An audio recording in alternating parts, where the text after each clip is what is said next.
се помолиме. Господи, помилуй. Боже свет, Ти не удостои смирените и недостойни служители Твои и во овој час да стоиме пред славата на светиот Твој жртвеник и да Ти принесуваме должно поклонение и славословие. Самиот Ти, Владико, и од устите на нас грешните прими ја Трисветата песна и посети ни со својата благост. Почитувани гледачи на канал 8 телевизија и почитувани верници, ви посакувам добре дојде во уште една епизода од емисијата Православна ризница. Сега веќе влегуваме во еден период кој што е сиромашен со празници, па така во наредниве неколку емисии ќе позборуваме за некои општи теми кои што треба да ги знае секој христијанин, односно во наредните 2 или 3 емисии ќе позборуваме за молитвата, за незиното значење, а исто така во една епизода ќе имаме и толкување на молитвата Оче наш, молитвата која што е задолжителна за секој христијанин.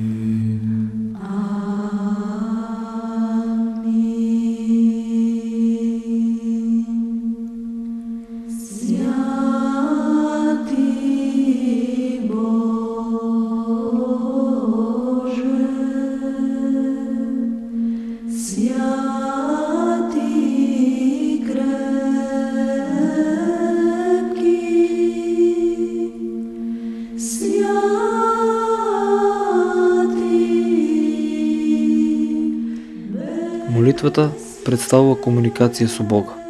Бог со нас комуницира преку Словото, тогаш тој не се обраќа нам преку Библијата или преку зборовите на проповедникот, но комуницира и преку молитвата, само што овој пат ние имаме избор, а тој не слуша.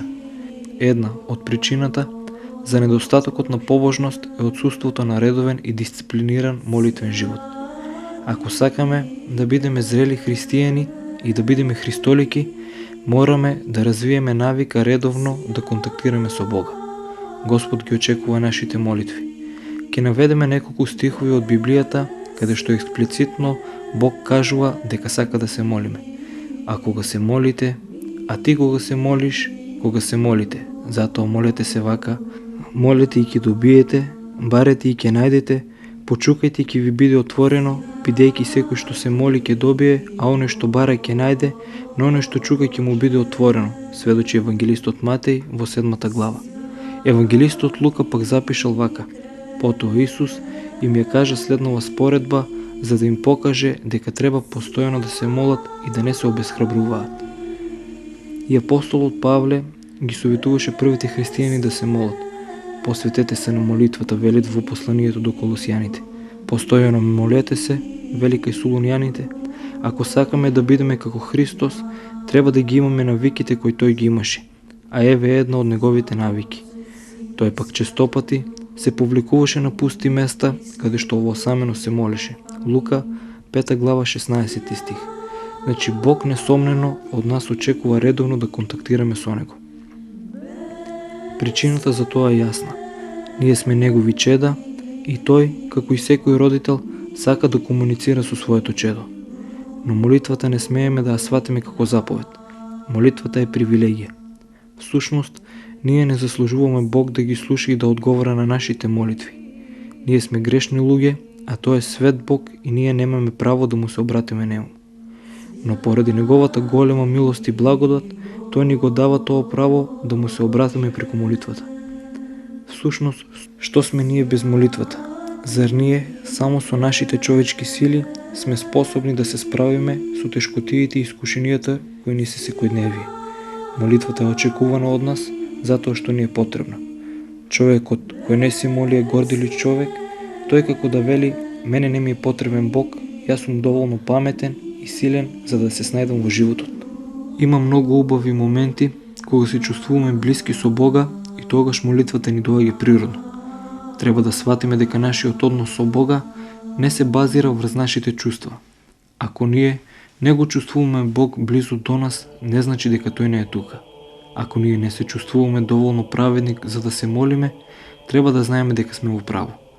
Но кога се чувствуваме премногу грешни, за да ги подигнеме нашите очи кон Бога и да му се обратиме, треба да се сетиме дека тој не дојде за здравите, туку за болните. Не дојде за праведниците, туку за грешниците.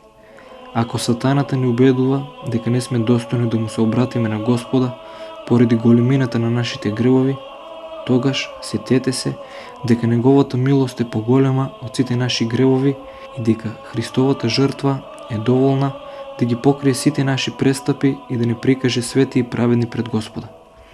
Како што имаме 24 часовна врска со полицијата, суитната помош и пожарната, така имаме и 24 часовна врска со Бога.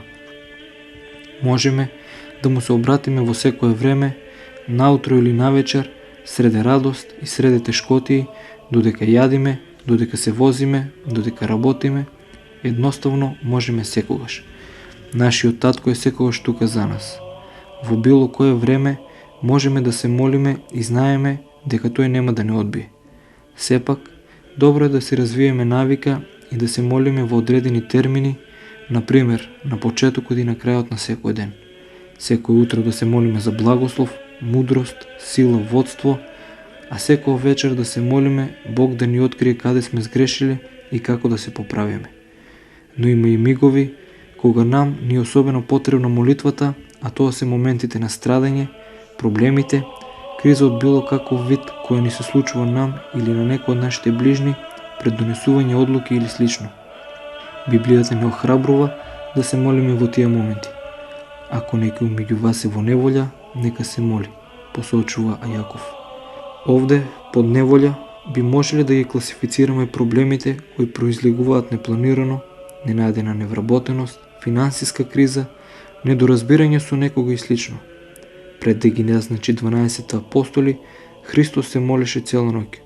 Лука 6 глава 12 стих. Штом Исус, Синот Божи, се молеше пред да донесе важна одлука, колку повеќе ние треба да го правиме тоа. Светото писмо ни дава уште еден совет. Немојте да се јадосувате за ништо, туку во сите ваши молитви барајте го од Бог оно што ви е потребно и бидете благодарни за оно што го добивате. Не советува светиот апостол Павле во посланието до филипјаните. Кога сме среде проблеми, имаме две опции кои меѓусебно се исклучуваат една со друга. Да се јадосуваме или да се молиме. Но нашите грижи нема ниту за еден ден да ни го продолжат животот, туку можат само да ни го скратат и да ни создадат уште повеќе проблеми. Многу помудро е тогаш да се молиме, да му ги предадеме на Господа нашите проблеми и нашите грижи. Тоа не значи да кренеме раце од се и да очекуваме од Господ да ни заврши се, туку дека треба да се молиме за небесното водство и сила и да се молиме да се заврши по Неговата волја, но сепак да го превземеме оно што Господ ќе ни го открие како правилно. Ако некој меѓу вас е болен, нека ги викне старешините на црквата да дојдат и да се молат за него. Ако се молите со вера, ќе му помогнете на болниот. Молете се еден за друг за да бидете исцелени. Јаков 5 глава 14 до 16 стих. Ова е уште еден пример каде Бог не охрабрува да се молиме во случај кога некој од нашите браќа и сестри е болен. Не е од голема важност пред Бога дали се молиме на глас или пак се молиме безгласно само во мислите. И да викаме, Господ тоа нема да го исплаши, ниту пак со нашето викање кон него ќе го добиеме неговото внимание. Можеме да се молиме најгласно што можеме, но таа молитва пак да не го помине кровот на куќата во која се наоѓаме, како што е можно и најтивката молитва, без ниту еден изречен збор да стигне до небесата и да предизвика радост кај Бога и кај ангелите. Христос ги охрабри неговите ученици да бидат истрени во молитвата. Лука 18 глава 5 стих. Но истрајноста ни е потребна и нам. Ние сме генерација која го мери времето во наносекунди. Ни недостига стрпливост, ни фали истрајност. Научни сме да работиме и да ги добиваме работите по брз пат. Но Исус не советува да бидеме истрени во молитвите, а тоа значи подолго време да се молиме за истата работа. Ако не добиеме веднаш резултат, треба да молиме пак и пак, се додека Бог не ни одговори. Зошто да бидеме истрени? Зар Бог не може да ја исполни нашата молитва веднаш, па му треба време? Се разбира дека Бог може да ја исполни нашата молитва уште пред да го замолиме, но од нас бара истреност, затоа што на тој начин се учиме да бидеме трпеливи. Со истрајноста покажуваме колку ни значи она за кое се молиме. Ако еднаш сме се молиле за нешто и потоа сме заборавиле на тоа, значи дека работата за која сме се молиле од мало значење за нас. Доколку пак сме се молиле со месеци и години за една работа, тоа несомнено посочува дека таа работа е од големо значење за нас. И на крајот на краиштата, работите кои ги добиваме по кратка постапка, малку ги цениме, додека работите кои ги добиваме после извесно време поминато во молитва се од големо значење за нас. Мораме да се научиме да се молиме на Бога и нашите молитви да бидат колку што е можно поконкретни. Зар не знаеме честопати да се загубиме во молитвата и всушност да не знаеме за што се молиме? Добро е да се молиме за нешта, за проблеми и за луѓе кои ги знаеме. Кога сме на молитва, мораме да имаме правилен мотив. А и кога барате, не добивате, бидејќи барате со грешни мотиви за да ги задоволите вашите страсти. Јаков 4 глава 3 стих. Ова е од исклучителна важност. Последната, но дефинитивно најважна компонента за унапредувањето во нашиот молитвен живот е верата. Залудно да се молиме со часови па и со денови без вера. Но кога барате, треба да барате со вера и без да се сомневате. Оне што се сомнева е како морски бран, што ветрот го носи и го разбива. Таквиот човек нека не очекува дека ќе добие нешто од Господа, бидејќи е нерешителен и непостојан во се. Кога ќе ги наведнеме нашите глави во молитва, мораме да веруваме дека Бог ќе слушне молитвата и дека ќе одговори на неа. Hvalite Gospoda si jazici, pohvalite Jego, si ljudi je. Nadrevje vidjaš ti visima, Hriste, tebe sjezi žditelja i Boga.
Ти благодариме, Господи Боже на силите, кој ни удостои сега да застанеме пред Твојот свет жртвеник и да припаднеме кон Твоето милосрдие за нашите гревови и за незнаењето на народот. А и на оние што со нас се молат, дарувај им Боже преуспевање во животот и во верата и во разумот духовен. Светиот Дух може да се добие со молитвата. Тоа е наједноставното и најсигурно средство кое му стои на располагање на секого. Добро е познато дека молитвата може да биде надворешна и внатрешна. Кога некој прави појасни или земни поклони со телото, дома или во храмот, тој се моли на надворешен начин. А кога некој се обраќа кон Бога, со сето срце и душа и се труди секогаш да го има во мислите, тој се моли со внатрешната молитва. Која од овие молитви е подобра, поефикасна и поугодна на Бога, тоа го знае секој од нас. Треба да знаеме дека можеме да му се молиме на Бога во кое било време и на кое било место, па дури и кога ќе не порази гревот. Можеме да се молиме кога сме на работа, кога сме слободни, на празники во обичните денови, стоејки, седејки, па дури и лежејки. Сето тоа е познато. Но овде треба да се каже дека иако внатрешната молитва е немокнато средство за примање на Божјата благодат, ние не треба да се одречеме од надворешните молитви, особено заедничките. Многумина велат, зошто да одам в црква, можам да се молам и дома. Зошто луѓето зборуваат така? и дали е то точно и вистинито. Се разбира дека не е. Туку мрзеливоста и гордоста ги потекнуваат така да зборуваат. Се разбира, за жал понекогаш се случува човекот да сгреши тогаш кога е в црква. Но не затоа што оди во црква, туку затоа што не оди со вистински дух, не оди заради молитвата, туку од сосема други поводи. Вистинската молитва носи во себе сладка утеха во срцето, затоа многу свети отци и денот и ноќта ги поминувале со неа и во своето тихување не приметувале колку долго трае молитвата. За нив, молитвата не е напор, туку задоволство. Но не е лесно да се достигне таква состојба, посебно за некој кој од детството им се препуштил на своите страсти, потиснувајќи својата совест. Но што на светот, која наука или уметност или која утеха ја добиваме лесно, брзо и без напор. Затоа молете се, без оглед на фактот што во текот на молитвата не чувствувате никаква утеха или задоволство, туку само напор. Молете се внимателно, сосредоточено, вежбаете се во молитвата и во комуникацијата со Бога. Пробајте што повеќе да можете да се соберете и да ги контролирате вашите расијани мисли, па малку по малку ќе почувствувате како тоа ви станува се полесно и потоа ќе доживеете чудесни утехи. Ако сте искрени и се молите од срце, Светиот Дух ги гледа вашите напори и искреноста на вашите желби и набрзо ќе ви помогне. Потоа ќе се всели во вас и ќе ве научи да се молите со вистинска молитва. Најлесно ни е да се молиме во неволите и страдањата, затоа да не ги пропуштаме ваквите прилики, туку да ги искористиме и преку молитвата да ја излееме својата тага пред Господ. Христос не заповеда да се молиме непрестојно. Многумина велат како можеме постојано да се молиме кога живееме во светот. Ако целото наше време го искористиме за молитва, кога ќе работиме и ќе ги извршуваме задолженијата кои ни се доверени. Се разбира, ние не можеме да се молиме постојано на надворешниот начин. Тоа значи дека не можеме секогаш да стоиме на молитва, бидејќи работиме и имаме други обврски. Но кога некој чувствува својата духовна болест, тој непрестојно ќе се моли, дури и додека ги извршува своите задолженија. Оној кој навистина сака да влезе во Царството Небесно, ќе најде време и повод и за внатрешна и за надворешна молитва. Ревносната душа ќе најде време да му се моли на Бога и да му се поклони за време на најтешките и најмакотрпните работи. Само оние кои не сакаат да се молат не можат да најдат време за молитва. Исто така велат дека Бог не ги слуша грешниците, што значи дека грешните не го добиваат од Бога оно што го бараат. Тоа е точно. Но кои грешници Бог не ги слуша? Оние кои му се молат, а не мислат да се променат, или оние кои бараат од Бога да им ги прости нивните гревови, додека тие самите не сакаат нешто да им простат на другите. Бог навистина не ги слуша таквите грешници и не сака да ги исполни нивните молитви. Затоа, кога се молите на Бога за простување на вашите долгови, самите простете ги долговите на другите, па ќе добиете разрешување на своите гревови. Ако сакате Бог да биде милости кон вас, бидете милостиви кон другите и тогаш Бог ќе ви го исполни тоа. Некои мислат дека можеме да се молиме само според книгите. Се разбира, добро е ако можете да се молите и да го прославувате Бога со псалмите и духовните песни. Но ако не можете да читате, доволно е да ги знаете најважните молитви, особено Господовата молитва Оче наш, бидејќи во таа молитва, која ни ја даде самиот Христос, се изразени сите наши потреби.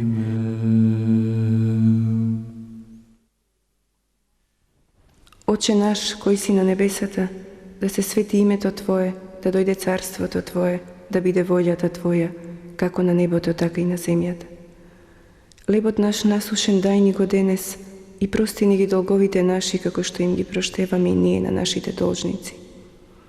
И не воведувај не во искушение, туку избави не од лукавиот.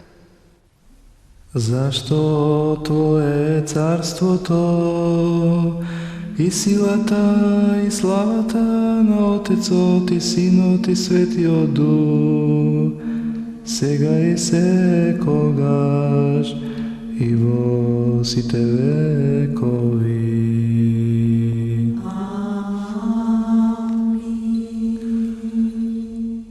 Но кога околностите не дозволуваат да се молите со долга молитва, тогаш молете се кратко: Господи помилуй ме, или Боже помогни ми, или Господи изчисти ги моите гревови, или со умосрдечната молитва: Господи Исусе Христе, Сине Божи, помилуй ме мене грешниот.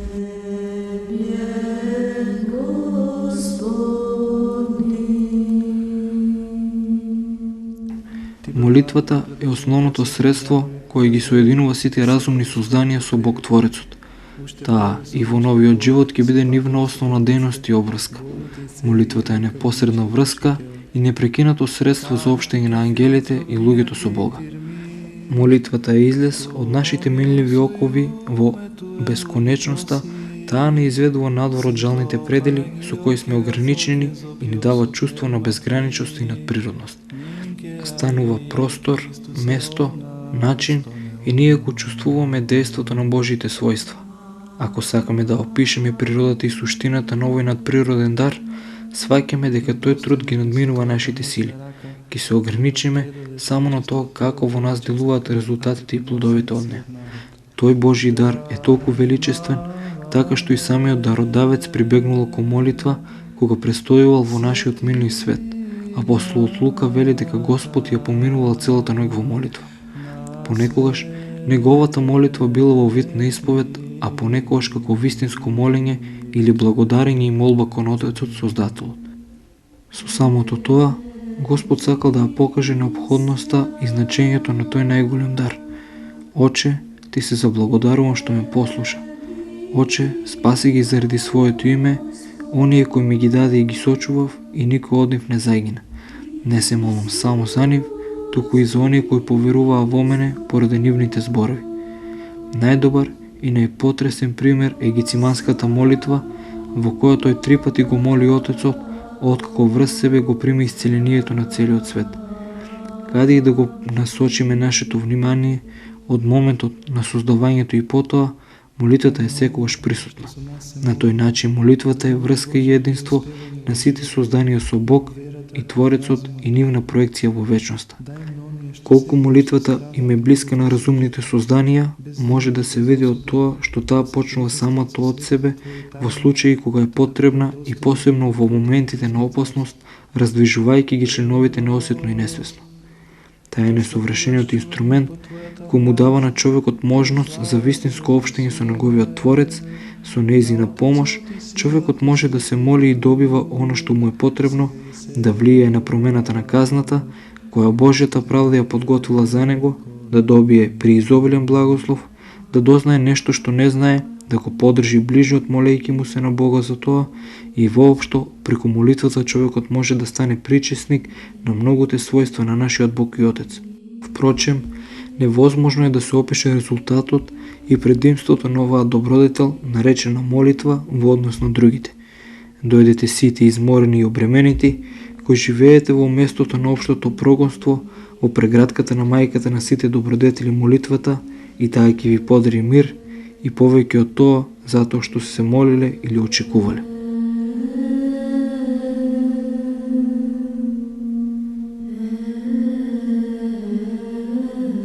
Како за крај на оваа емисија, сакам да посочам еден пример кој што го има кажано светиот Николај Мерликиски. Знаеме дека тој се смета како заштитник на морепловците, изборувајќи им на морепловците за молитвата и кажувајќи им да не бидат лути на Бога, кога некоја нивна молитва нема да биде услишена, тој им вели: не лутете се на Бога, зашто не ви дава тивок ветер, бидејќи токму тој тивок ветер на вас ќе е поволен, но од другата страна на морето може да предизвика бура, која што ќе биде смртоносна за многу илјади луѓе. Така, наше е да се молиме, да не очујуваме доколку Бог не ги услишува нашите молитви, не ги исполнува брзо, туку да бидеме смирени и трпеливи, да се учиме на трпение и на молитва.